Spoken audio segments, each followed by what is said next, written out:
Okay, so as I said the magic words, lunch, instead of giving you a long introduction to our next very brief speaker, I think everyone knows him. So if I could get Daniel Abernethy to come up to the stage, and he's the General Manager from Zoetis, so thank you. Here you go. Thank you. General Manager for Genetics, I love it. I'll tell my boss that's my new title. I just want a quick introduction prior to lunch, and first of all I'd like to talk a little bit about an anniversary that's coming up. In 4 days' time we celebrate 5 years since the COVID pandemic hit Victoria.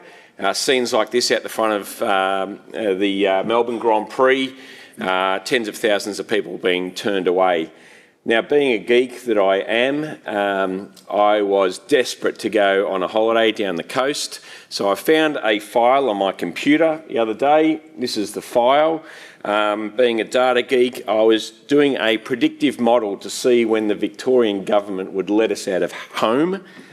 I could work out the average cases per day for a rolling average to make sure that by the long weekend with Melbourne Cup, I could get down the coast. So turning data into decisions was very close to my heart at the time. Looking to the future and looking to data, we're going to hear lots about the future today and for the rest of the session.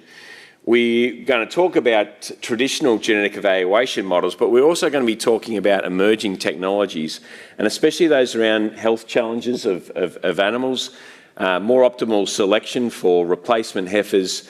We're going to be looking at things such as environmental challenges and methane, and also the challenge of beef on dairy. So I'd like to just talk a little bit about the innovations at Zoetis in relation to these topics. The first one was around how we utilise data to make decisions, and SearchPoint is our online results and decision support tool. We've implemented a number of new reports within SearchPoint to provide results, especially around pedigree and pedigree updates. We'll be making further improvements to that online tool later this year, which we'll be discussing with our clients.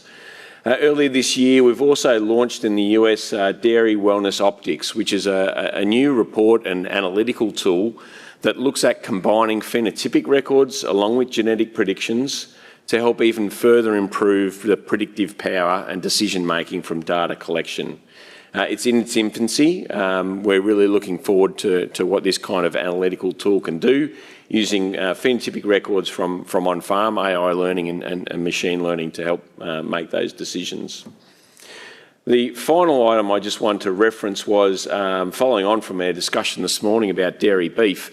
Earlier this year, also in the US, we released Inherit Optimize for dairy beef cattle. These are a genomic selection tool for dairy beef crosses, looking at key meat quality traits that was referred to earlier today, including eye muscle area, total body size, as well as marbling. We also have a genetic prediction for liver abscess. So this is a new tool. It is kind of fresh off the scene, so to speak, in the US, and it is complementary also to some other beef tests that we've introduced late last year around terminal cattle and the way genetic predictions can be used for terminal cattle. So lots of innovation. If you'd like to hear some more details, by all means come and have a chat with myself and the team over at the desk, but otherwise please enjoy your lunch.